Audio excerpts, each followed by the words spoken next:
Conforme combinado, a gente começa esse bloco tratando aqui das preliminares, as defesas prévias preliminares de contestação.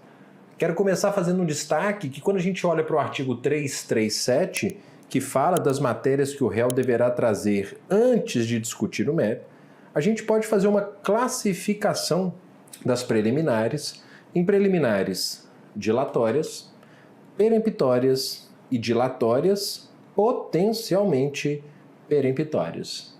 Vejam, preliminares dilatórias, pessoal, são aquelas que, se acolhidas, não geram a extinção do processo. Elas apenas dilatam, elas prorrogam o processo, por exemplo, quando a parte alega a incompetência do juízo, como veremos.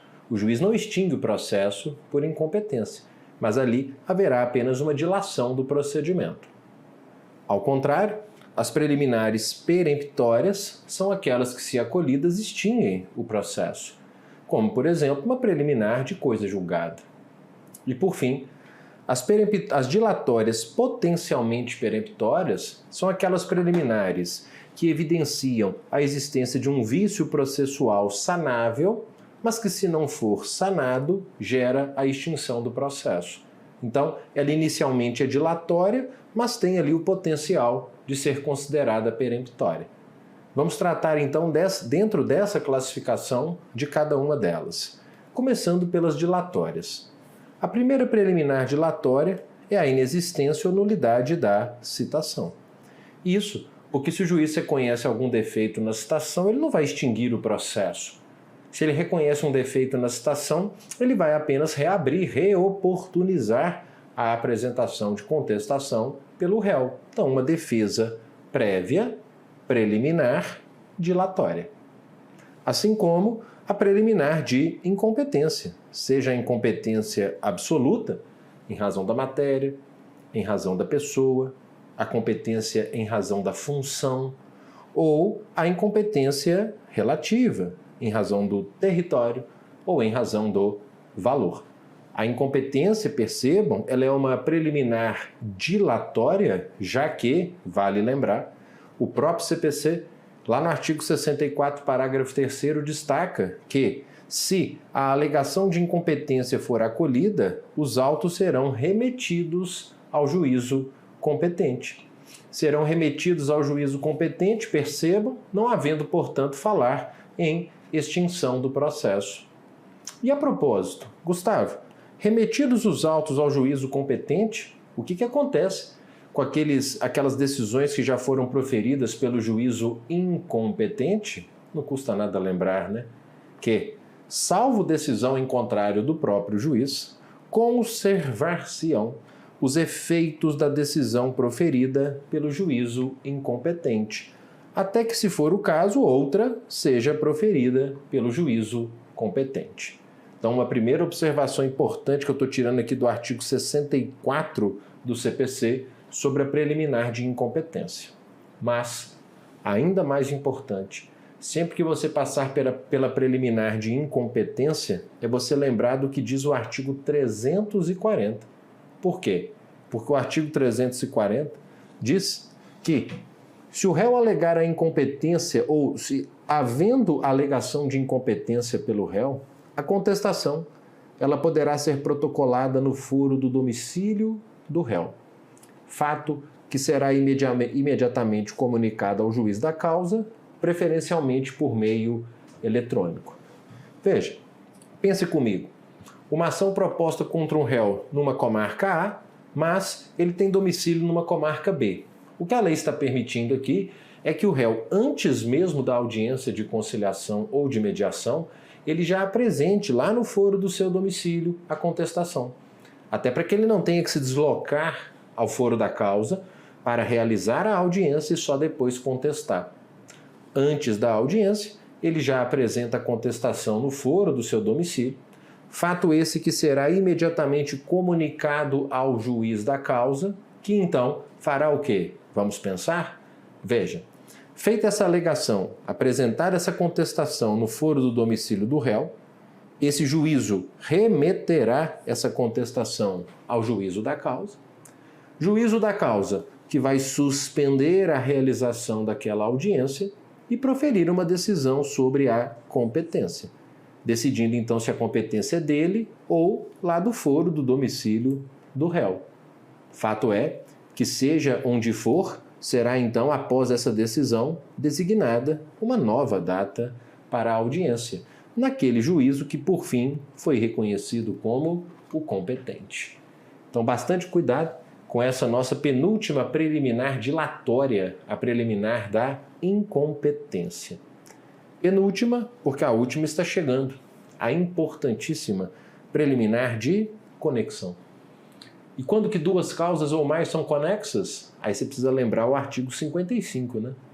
Que diz que são conexas duas ou mais ações quando elas tiverem identidade de pedido ou de causa de pedir. Identidade de pedido ou de causa de pedir. Então, por exemplo, numa determinada ação, um autor ele pede uma multa em virtude do descumprimento de uma cláusula contratual pelo réu. Só que esse réu, numa outra demanda, ele também pede o pagamento dessa mesma multa, mas pelo descumprimento de uma outra cláusula contratual por aquele autor. Então você tem aqui duas ações com o mesmo pedido. Então você tem duas ações conexas. Ou ainda, uma ação de cobrança baseada numa certa relação jurídica, aqui proposta por A versus B, mas você tem uma segunda ação proposta por B contra A, uma ação declaratória de inexistência daquela mesma relação jurídica que embasa a primeira ação de cobrança. Então, nesse caso, veja, poderá ser arguído por uma das partes ou arguída por uma das partes a preliminar de conexão. A preliminar de conexão para que essas ações sejam reunidas, já que a consequência da conexão é a reunião das ações, que pode se dar de ofício, mas também a requerimento. E o réu vai requerer isso onde? Justamente na preliminar de contestação. Agora, qual dos dois vai arguir essa preliminar? Veja, aquele que propôs a ação que está perante o juízo prevento, para que as ações sejam reunidas no juízo prevento.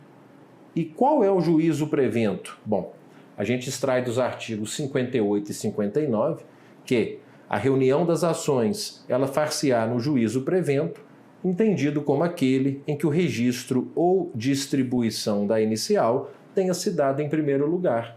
Então vejam, se eu tenho aqui uma ação A que foi proposta em janeiro e uma ação B que foi proposta em fevereiro, se essas ações são conexas, quando o réu da ação A, aqui nesse caso, o autor, aqui eu tenho uma ação A proposta com um pedido, por exemplo, de cobrança, aqui uma ação B declaratória de inexistência da relação jurídica. Essa ação aqui está no juízo prevento, certo? Quando o réu aqui nessa ação B for apresentar sua contestação, o que ele vai alegar? O réu aqui dessa ação B, que é o autor da ação A, ele vai alegar excelência. Excelência da ação B, veja, quero trazer aqui uma preliminar de conexão, porque essa ação que eu estou contestando, a ação B, ela é conexa a uma ação A que está no juízo prevento. Faça favor, remeta os autos da ação B ao juízo em que está a ação A. Então é nesse contexto que funciona a preliminar de conexão, ok? Então nesse caso, repito, aqui na ação B, quando o réu for apresentar sua contestação, ele vai falar, excelência, essa ação B é conexa à ação A. Então eu gostaria que essa ação fosse reunida à ação A, que está no juízo prevento. Lembrando sempre, a conexão ela não vai gerar a reunião das ações se uma delas já tiver sido julgada. O próprio CPC hoje fala disso, mas também a súmula 235 confirma essa ideia. Então, se, por exemplo, essa ação A já estiver no tribunal, na ação B, embora se reconheça a conexão, não haverá reunião, porque você não pode tirar essa ação da primeira instância e reuni-la com uma que já está em segundo grau. Isso seria uma supressão de instância. Então, não há reunião nesse caso. A preliminar não gera a reunião das ações. E lembrando ainda, já que a gente está no contexto da conexão, que sim, Se, nesse nosso exemplo, o réu da ação B, ele visualiza a conexão, ele alega a conexão e gera a reunião das ações, pode ser, agora mais claramente do que nunca possível, que a parte alegue a necessidade de reunião das ações em defesa, mesmo que não haja conexão entre elas. Não custa nada lembrar a possibilidade hoje prevista no CPC de reunião de ações, mesmo que não haja conexão entre elas. Quando? Diz o artigo 55, parágrafo 3º. Quando houver risco de prolação de decisões conflitantes ou contraditórias, caso os processos sejam decididos separadamente, mesmo que não haja conexão entre eles. Então, nada obsta que eu tenha aqui uma ação X e aqui uma ação Y, e o réu dessa ação Y requeira a reunião das ações, independentemente de haver conexão entre elas, pelo simples argumento de que existe uma possibilidade de prolação de decisões conflitantes ou contraditórias entre esses processos. Então, cuidado. Isso pode ser suscitado pelo réu também em sua defesa, uma defesa processual, uma defesa preliminar. Nesse sentido, veja, serão reunidos para julgamento conjunto os processos que possam gerar risco de prolação de decisões conflitantes ou contraditórias, caso decididos separadamente, desde que haja conexão, não, né? Mesmo sem conexão entre eles. Errado. Gustavo, já entendi. A conexão é uma preliminar dilatória, porque se acolhida vai gerar reunião das ações. E existe conexão quando entre duas ou mais ações houver identidade de pedido ou de causa de pedir. Mas, e a continência? Ela não seria uma preliminar de contestação, não? Sem dúvida alguma. A continência, sem dúvida alguma, ela é uma preliminar de contestação. A continência está prevista aqui no artigo 56, que diz que serão ou terão uma relação de continência duas ou mais causas quando elas tiverem identidade de partes, identidade de causa de pedir e o pedido de uma, por ser mais amplo, abranger o das demais. Exemplo típico de continência, lembra o professor Humberto Teodoro Júnior? É quando um mesmo credor ajuiza duas ações contra um mesmo devedor. Na primeira, ele cobra algumas prestações vencidas. Na segunda, ele cobra todas as prestações vencidas. Vejam, identidade de partes, um mesmo credor contra o mesmo devedor. Na primeira, ele cobra algumas prestações vencidas e na segunda, o total da dívida. Então, eu tenho identidade de partes, de causa de pedir, e o pedido da segunda, por ser mais amplo, abrangendo o da primeira. Você então passa a ter aqui uma relação, uma ação continente, que é a maior, e uma ação contida, que é a menor.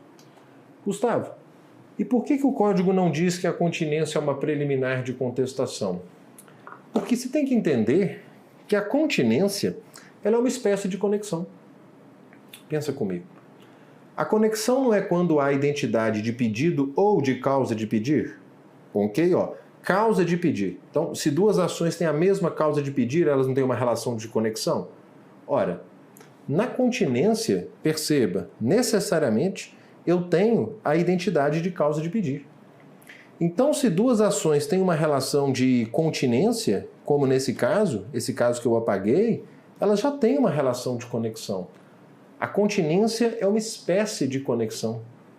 Ela é uma espécie de conexão, mas que tem ali alguns ingredientes a mais, como uma necessidade de identidade de partes, essa questão do pedido de uma abranger o da outra, mas induvidosamente a continência ela também é uma preliminar de contestação.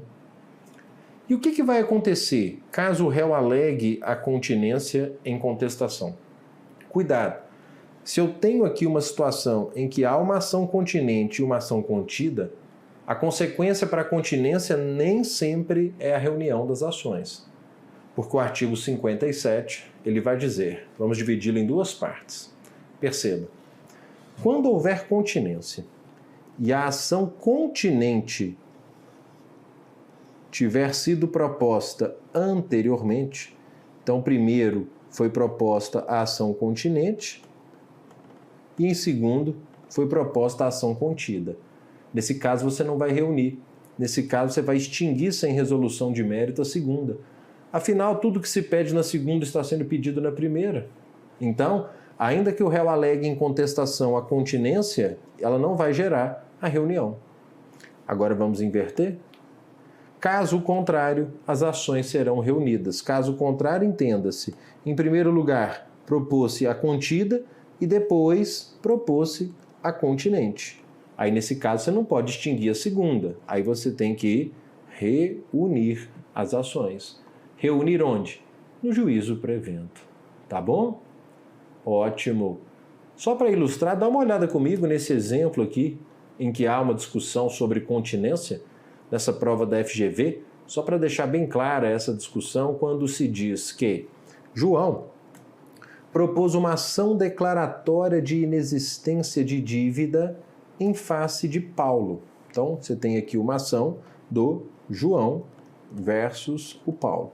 Declaratória de inexistência de dívida. Tendo posteriormente ajuizado outra ação, olha só, outra ação do João versus Paulo, identidade de parte eu já identifiquei aqui, né? O que ele pede nessa segunda ação? Sustentando a inexistência da referida dívida. Só que além disso, ele também pleiteou a condenação do Paulo à reparação por danos morais. Bom, veja, é correto afirmar que os processos deverão ser reunidos em razão de continência entre as correspondentes ações. Sim, está certo isso? Sim. Por quê? Veja, eu tenho aqui uma primeira ação com pedido de declaração de inexistência de dívida e uma segunda ação com o mesmo pedido, olha só, a inexistência da referida dívida, mais a reparação por danos morais. Então, aqui, eles entenderam que essa segunda ação é uma ação continente e que, nesse caso, já que ela foi proposta em segundo lugar, ela deverá ser reunida àquela que foi proposta em primeiro lugar. Então, seria aqui, segundo essa questão, uma relação de continência. Eu tenho minhas dúvidas, né? Trago minhas contestações com relação a essa questão, porque, na verdade, para mim, aqui, o que existe é uma litispendência parcial, né? Para mim, aqui nesse caso, a segunda ação ela tem uma identidade parcial com a primeira. É diferente de continência, né? Porque na continência, quando eu tenho um pedido abrangendo o outro, mas não nesse sentido de dois pedidos que abrangem um, né? É como naquele caso do Humberto Teodoro Júnior. Eu tenho um pedido cobrando 3 parcelas de uma dívida e uma outra ação pedindo 100% das parcelas vencidas. Então, eu estou analisando a questão da continência em face de cada pedido individualmente.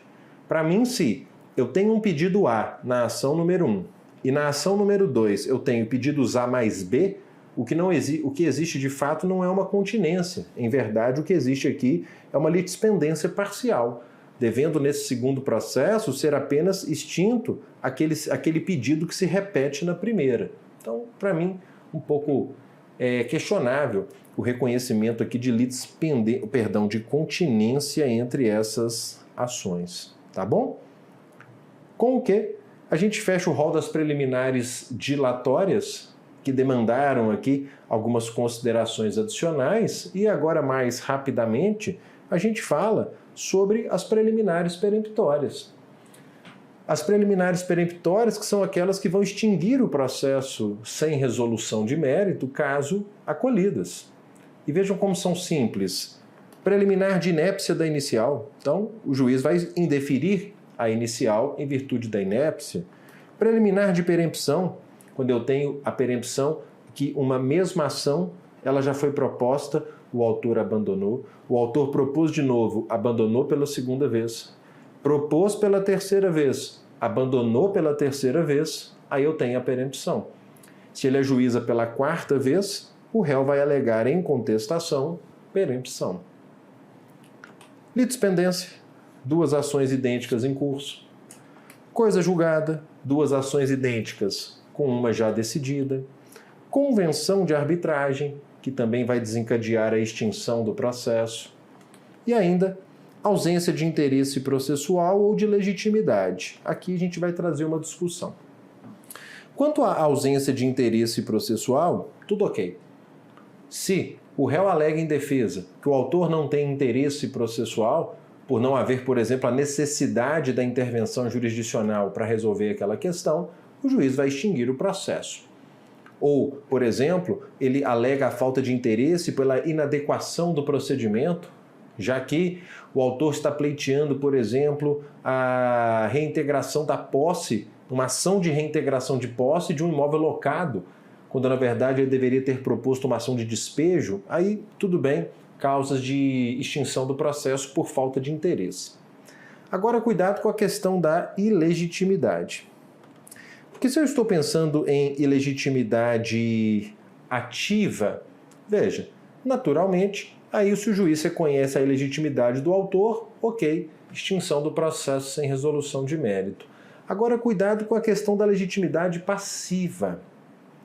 Particularmente, já entendo que quando se alega uma ilegitimidade passiva, a hipótese já não é de uma preliminar peremptória, porque o juiz não vai extinguir de plano quando alega-se a ilegitimidade passiva.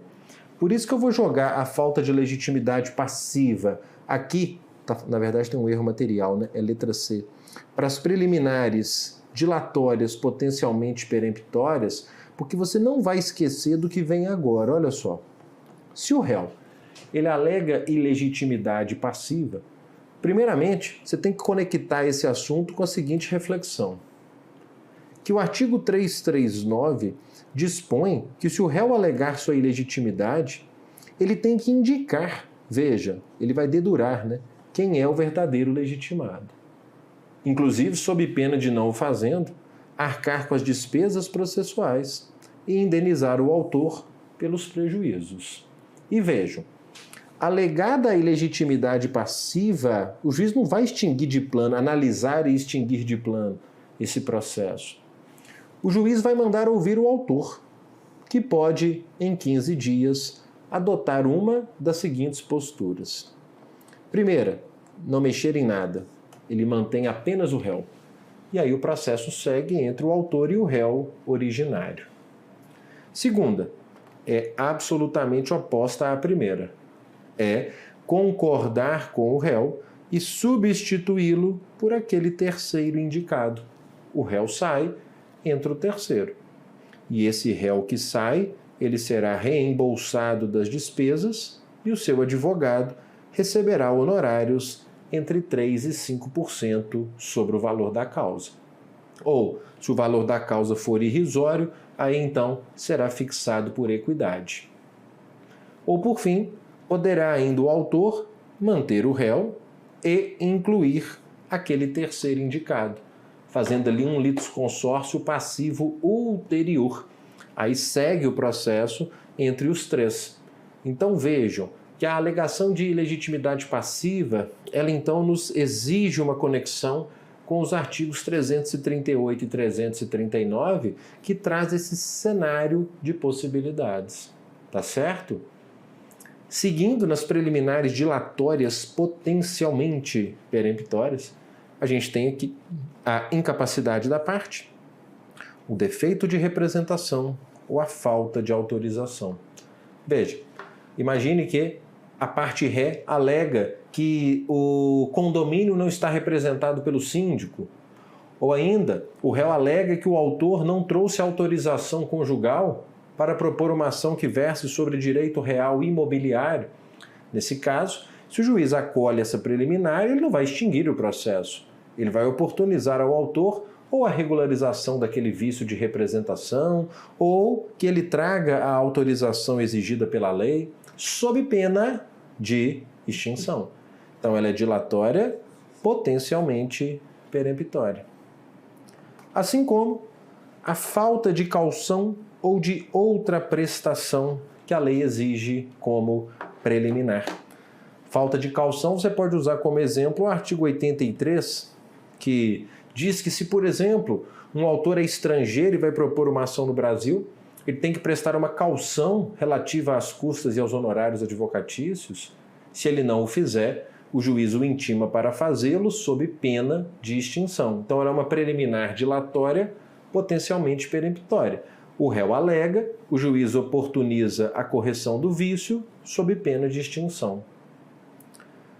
Outra prestação que a lei exige como preliminar, você pode lembrar aqui do que dispõe o artigo 486, parágrafo 2º, que lembra que se um processo é extinto sem resolução de mérito, a parte pode propor novamente, correto? Correto. Mas para isso, ela tem que comprovar o pagamento ou fazer o depósito das custas e dos honorários a que ela foi condenada na primeira ação. Se ela não faz essa comprovação, o réu alega isso em preliminar, o juiz oportuniza a retificação sob pena de extinção do processo.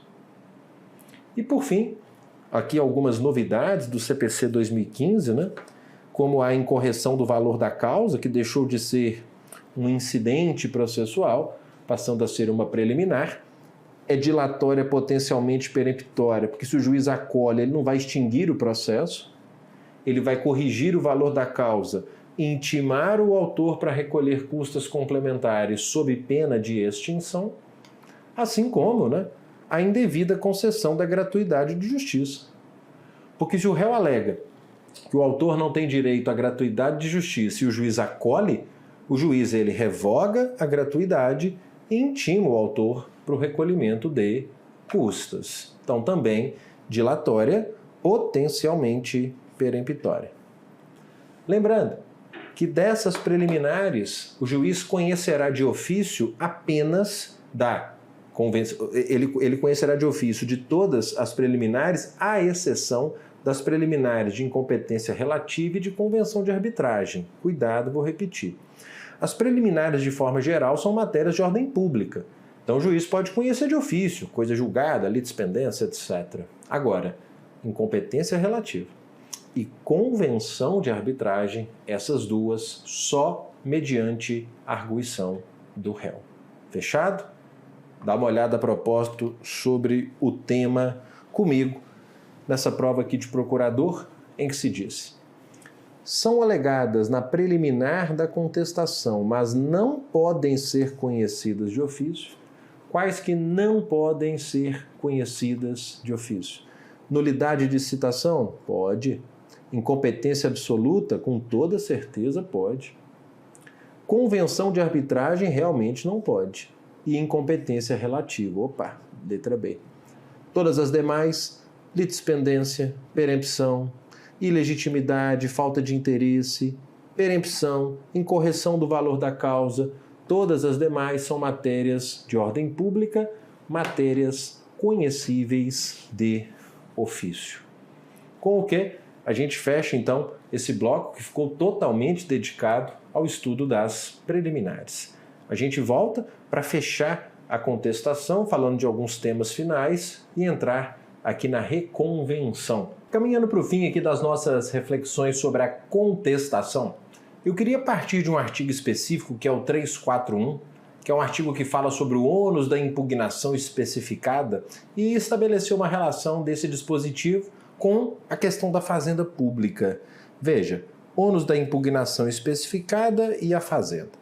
Partindo do artigo 341, que diz o seguinte: incumbe também ao réu manifestar-se precisamente sobre as alegações de fato constantes da inicial, presumindo-se verdadeiras as não impugnadas. Então, a regra geral é que se o réu não impugna uma alegação de fato trazida pelo autor, ela vai se presumir verdadeira. Agora, esse dispositivo ele tem aqui um salvo-se. E entre as hipóteses de exceção desse dispositivo, se encontra no inciso 1, quando não for admissível a respeito daquelas alegações de fato a confissão. Então, se o réu não pode confessar determinado fato, mesmo que ele não o impugne, ele não se presumirá verdadeiro. E um ótimo exemplo de fato que não admite a confissão, segundo o artigo 392, é quando estamos diante de fatos relativos a direitos indisponíveis. É justamente por isso, né, que tem se entendido que, quando a fazenda pública ela deixa de impugnar determinado fato e aquele fato é relativo a um direito indisponível, nós então aplicaremos essa exceção do inciso 1 para não presumir como verdadeiro aquele fato. Sem contar, é claro, além disso, a própria presunção de legitimidade dos atos administrativos, e é justamente por isso que acaba então que todo um contexto aqui do CPC ele nos leva a essa impossibilidade de reconhecimento de forma presumida como verdadeiros fatos alegados contra o ente público nesse contexto. E é por essa mesma razão que não se aplica, segundo o artigo 345 do CPC, o efeito material da revelia contra a fazenda, já que a revelia não produz o efeito material da presunção de veracidade dos fatos quando o litígio versar sobre direitos indisponíveis. E direitos indisponíveis, como dissemos, são aqueles a cujo respeito não se admite a confissão. Veja, nesse sentido, é pacífica a orientação do STJ, segundo a qual não se aplica à fazenda o efeito material da revelia, nem é admissível quanto aos fatos que lhe dizem respeito à confissão, pois são considerados indisponíveis. Agora, muito cuidado, Porque sim, é correto afirmar que, como regra, não se aplica o efeito material da revelia contra a fazenda. Mesmo que a fazenda não impugne certo fato, esse fato não será presumido verdadeiro se versar sobre fato que não admite confissão, como é o caso de fatos que versem sobre direitos indisponíveis. Ponto. Essa é a regra.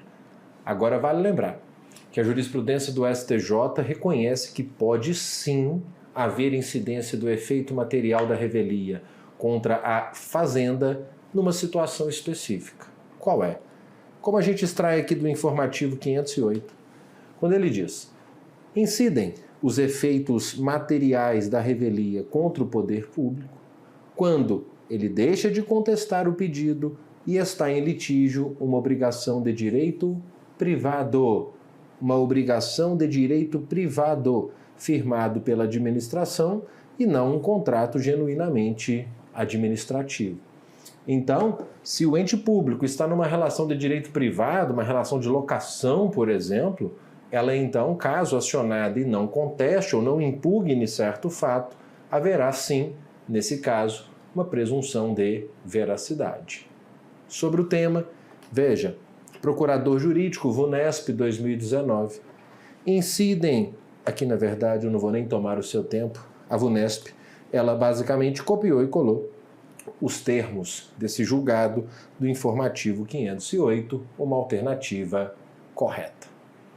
Com o que a gente fecha aqui as nossas reflexões sobre a contestação. Eu preciso avançar no livro do procedimento comum e falar um pouco com vocês agora sobre a reconvenção lá do artigo 343, que você sabe, é esse pedido do réu contra o autor, Você passa a ter duas ações dentro de um mesmo processo, não é isso? O autor contra o réu, ação principal, e o réu contra o autor, a ação reconvencional.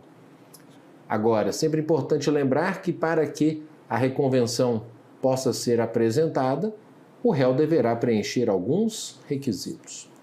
Quais são os requisitos para a admissibilidade da reconvenção? O primeiro é a litispendência.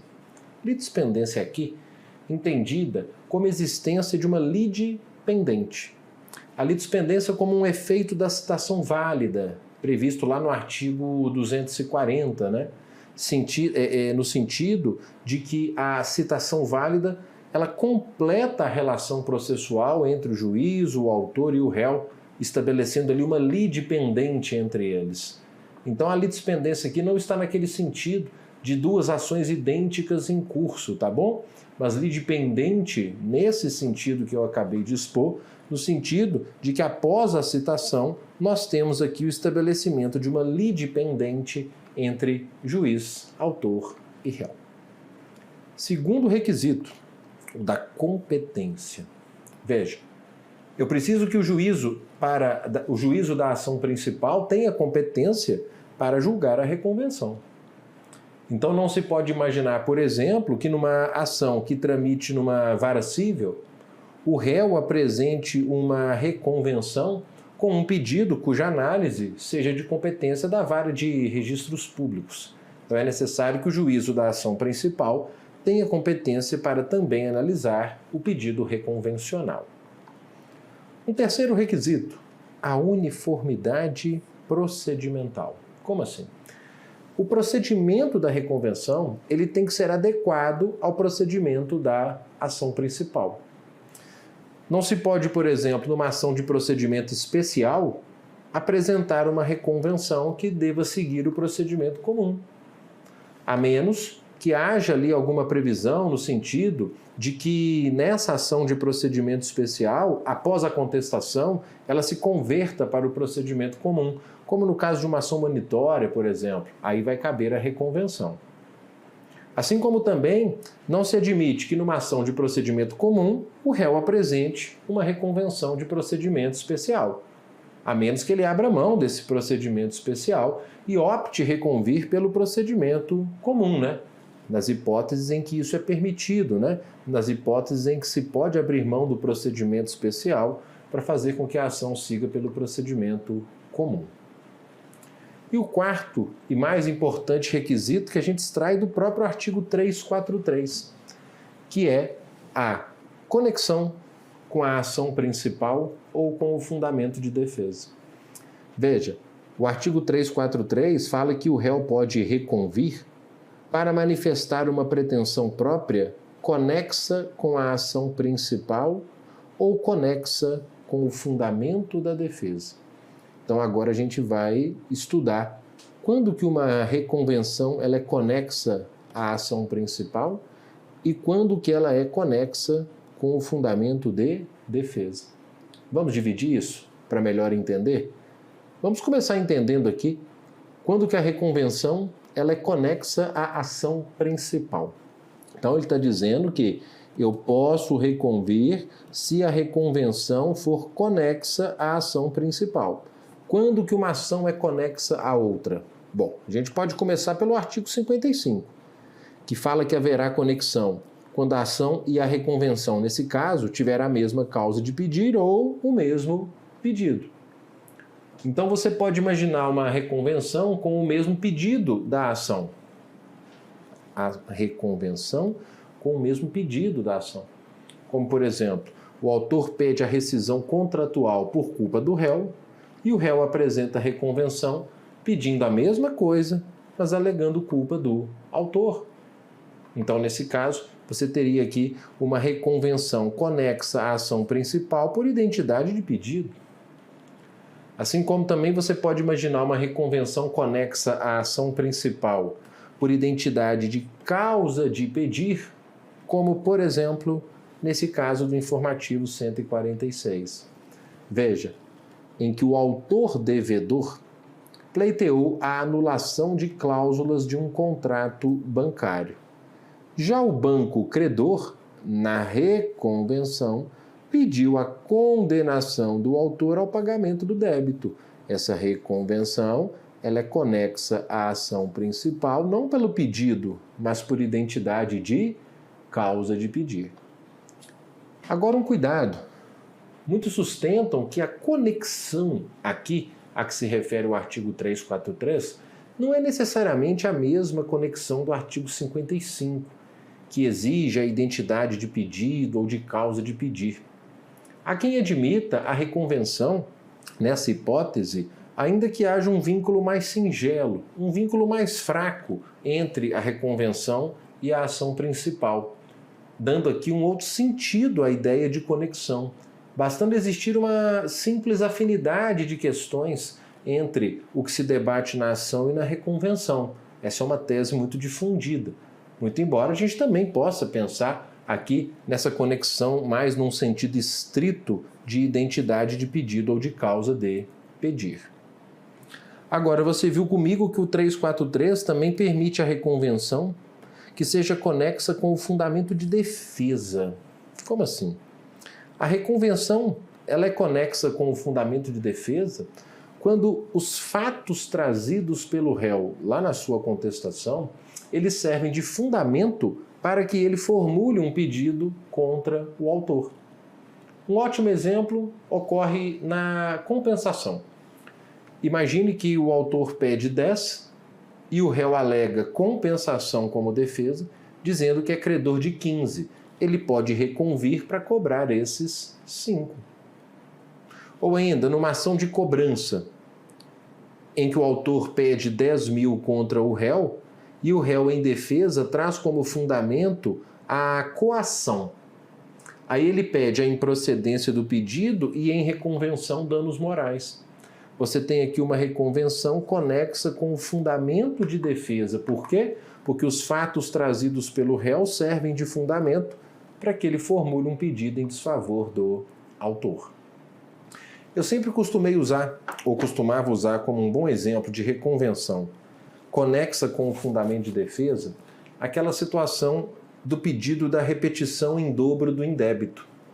Você me pede 15 mil numa ação de cobrança, mas você está postulando uma dívida já paga e de má-fé.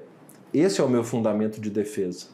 O que, com base no artigo 940 do Código Civil, me dá direito de pedir em dobro o que você está me cobrando. Só que o STJ tem entendido que nesse caso não é necessária a reconvenção. Veja, aqui no informativo 576, ele destacou que a aplicação dessa sanção civil do pagamento em dobro por cobrança judicial de dívida já adimplida, ela pode ser postulada na própria defesa, independendo inclusive de reconvenção. Mas eu não abandono de todo esse exemplo não, porque o próprio STJ diz que a pretensão de repetição pode ser suscitada na contestação, não sendo exigível reconvenção, o que todavia não é vedada. Então, é possível ainda usar esse exemplo. Entendido o cabimento da reconvenção com todos esses seus requisitos, eu queria aqui uma observação inicial sobre o descabimento da reconvenção em algumas situações. Primeira, quando o objeto da reconvenção puder ser alcançado pela simples contestação. Por total falta de interesse de agir, não cabe a reconvenção, pessoal, quando aquilo que você pretende possa ser alcançado ou puder ser alcançado pela simples defesa.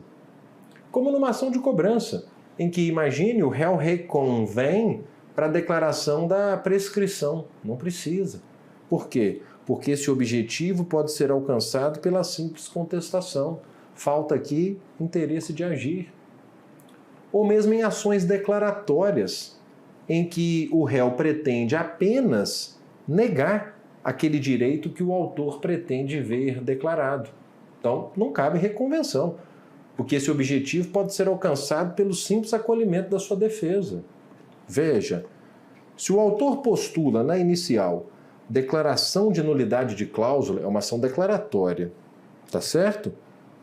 Ao se contrapor a esse pedido por meio da contestação, o réu já está defendendo a sua legalidade, sendo despiciendo que o faça por meio de reconvenção.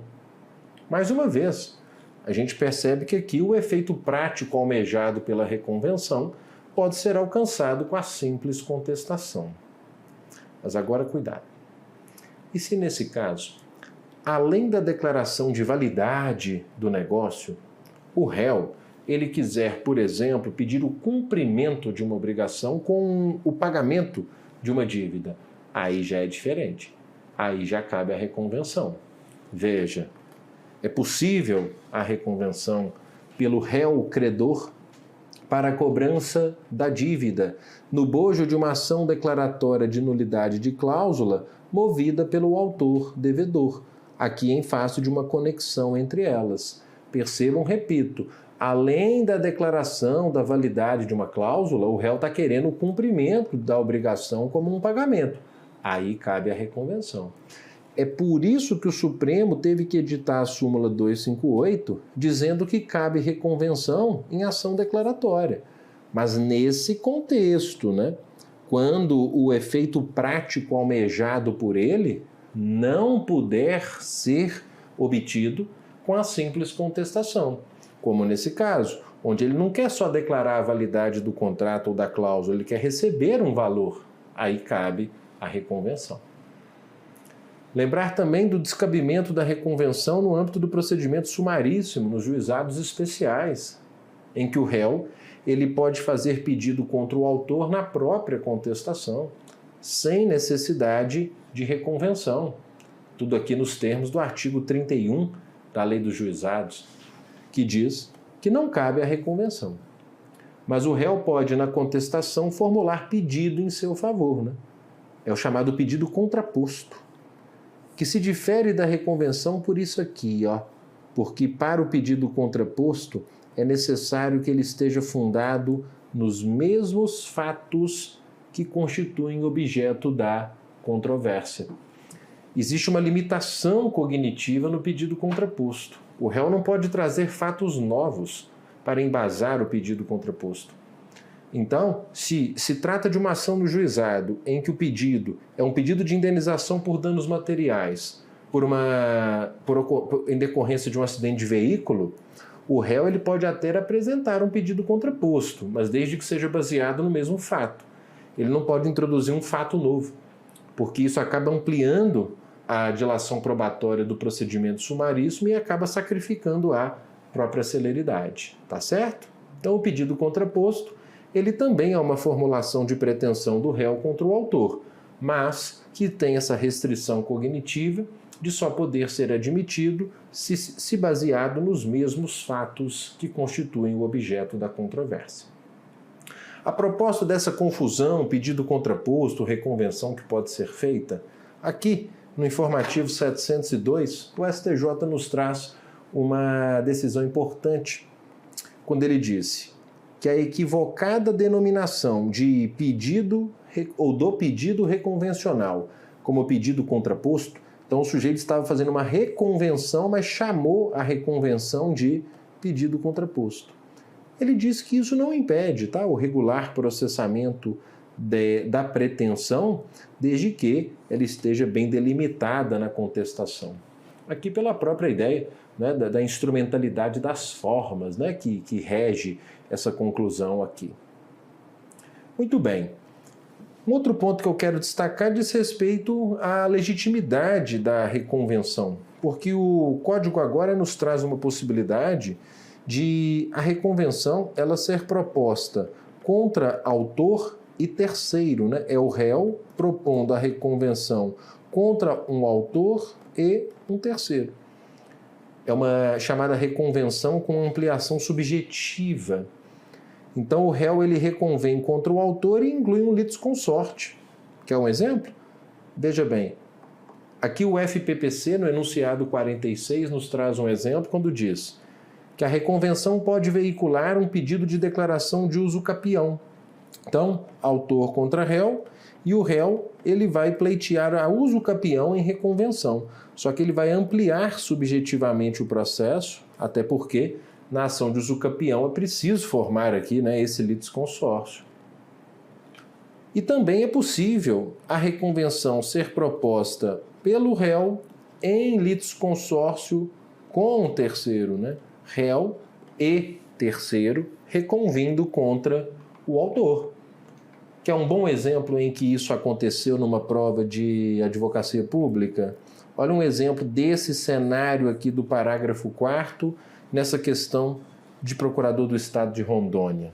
Veja, Ricardo emprestou a título gratuito quantia em dinheiro para os seus dois melhores amigos, Caio e Gabriel. Ficou claro que os dois amigos são devedores solidários.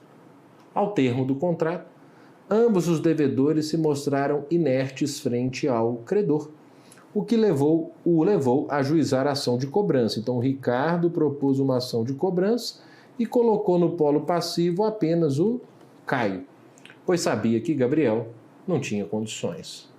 Veja, é correto afirmar que nessa situação, que, ainda que Gabriel não figure no polo passivo da demanda, ele poderá oferecer reconvenção em conjunto com o Caio. Sim, então tem o Ricardo versus o Caio, e será possível que o Caio e o Gabriel, eventualmente, proponham uma reconvenção contra o Ricardo. Então é um caso de ampliação subjetiva em que temos a aplicação do parágrafo 4º, segundo o qual a reconvenção pode ser proposta pelo réu, Caio, em litisconsórcio com o terceiro, Gabriel. Fechado? Então, alternativa correta. Outro julgado interessante sobre essa questão da legitimidade está aqui no informativo 775, que diz assim, que a reconvenção promovida em litisconsórcio com terceiro é justamente aquele caso, né? Autor contra réu, réu e um terceiro contra o autor. Não acarreta a inclusão do terceiro, no polo passivo da ação principal. Esse terceiro, ele não vem para cá como réu, né? Na ação principal. A inclusão do terceiro aqui na reconvenção não faz dele réu na ação principal, né? Até porque existe uma autonomia, existe uma independência da reconvenção.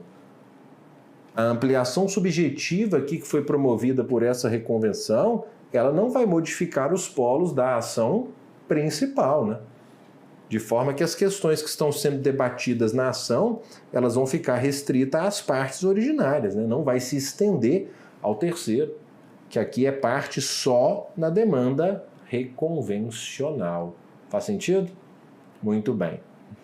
Agora pensa comigo em continuidade. O réu apresentou reconvenção contra o autor. Esse autor vai ser o chamado autor reconvindo, não é isso? E o réu reconvinte. Esse autor reconvindo, que virou réu na reconvenção, claro, pelo princípio do contraditório e da ampla defesa, ele será intimado para querendo apresentar resposta em 15 dias. Atenção, intimado, tá? Não precisa citá-lo. Intimado, inclusive, na pessoa do seu advogado constituído nos autos. E aí vem um ponto interessante, ó. O autor apresentou a ação contra o réu apresentou a reconvenção contra o autor. Esse autor, ele foi intimado, que é o que a gente está estudando, para apresentar resposta. Essa resposta, a gente muitas vezes vai visualizá-la como uma verdadeira contestação à reconvenção, certo? E pergunto-lhes, ao ser intimado para a resposta, esse autor, ele pode contestar a reconvenção, mas ele também pode apresentar reconvenção à reconvenção.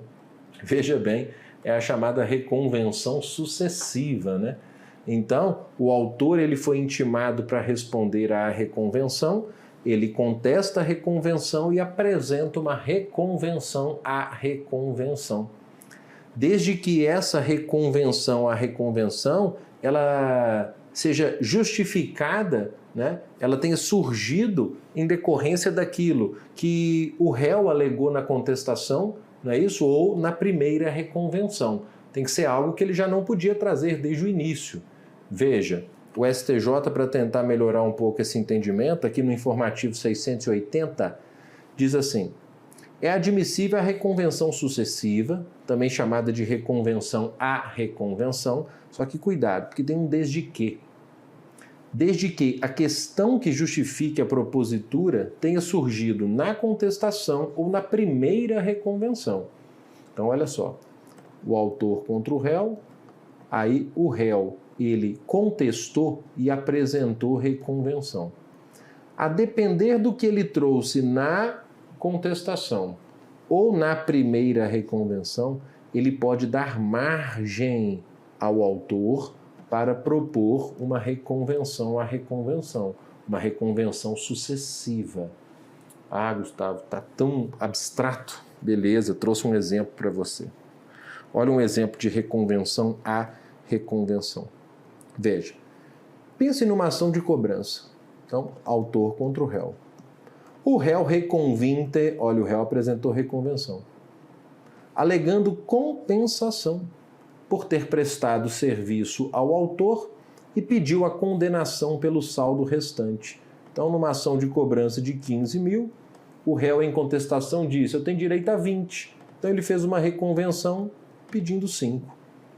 Só que o autor reconvindo, o que ele fez? Apresentou reconvenção sucessiva, alegando que os serviços foram mal prestados e lhe causaram danos. E aí ele pediu a condenação do réu em razão desses prejuízos, por exemplo, de 12 mil. Reconvenção sucessiva, também chamada de reconvenção à reconvenção, certo?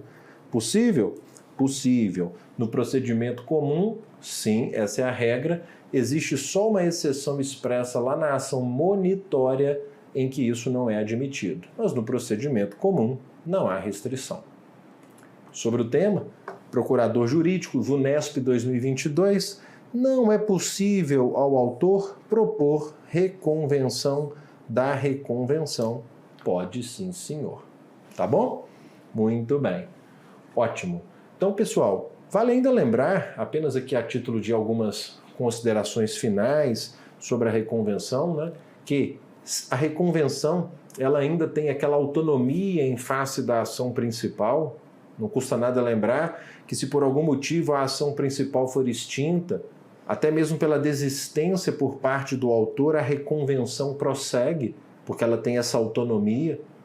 O que não acontece com o pedido contraposto, porque aí se o pedido principal cai, se o pedido principal está numa ação que for extinta, o pedido contraposto também será extinto. Vale lembrar que, apresentada a reconvenção, ela será julgada juntamente com a ação principal, inclusive com condenação em honorários advocatícios específicos da reconvenção, certo? Vale lembrar que na reconvenção o reconvinte, réu reconvinte, tem que indicar valor da causa. Há valor de causa também na reconvenção, artigo 291. Vale lembrar que a reconvenção, né, essa reconvenção, ela é uma medida que, assim que apresentada, ela não se submete à distribuição, como ela é feita na própria contestação. O Código diz lá no capítulo da distribuição e do registro que haverá apenas uma anotação pelo distribuidor, então não tem distribuição, mas uma anotação pelo distribuidor. Então, você passa a constar na distribuição que, além da ação, além do pedido principal, existe agora um pedido do réu contra o autor. Enfim, apenas algumas complementações sobre esse nosso tema. A gente volta seguindo no procedimento comum, falando um pouco sobre julgamento antecipado do mérito, saneamento do feito, teoria das provas. Tem muita coisa interessante pela frente. Estou te aguardando. Até já.